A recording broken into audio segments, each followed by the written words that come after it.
আসসালামু আলাইকুম প্রিয় শিক্ষার্থী বন্ধুরা, তোমাদেরকে ইজি লার্নিং এর পক্ষ থেকে স্বাগত জানাই। আজকের ভিডিওতে নবম শ্রেণীর নতুন ইংরেজি বইয়ের অ্যাক্টিভিটি 5.1.1 এর সমাধান করে দিচ্ছি।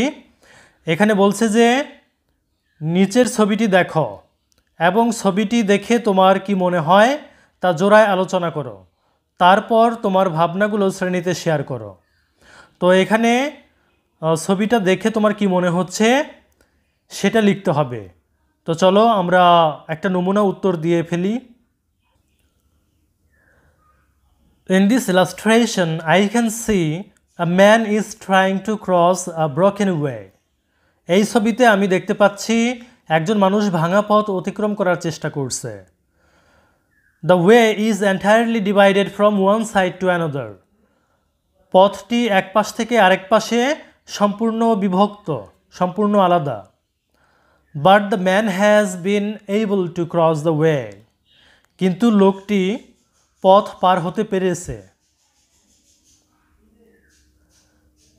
In spite of being very difficult, he crossed the way by trying heart and soul.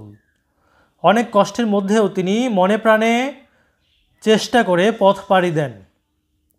This incident teaches us, এই ঘটনাটা আমাদের শিক্ষা দেয় যে we should not give up hope until we become successful.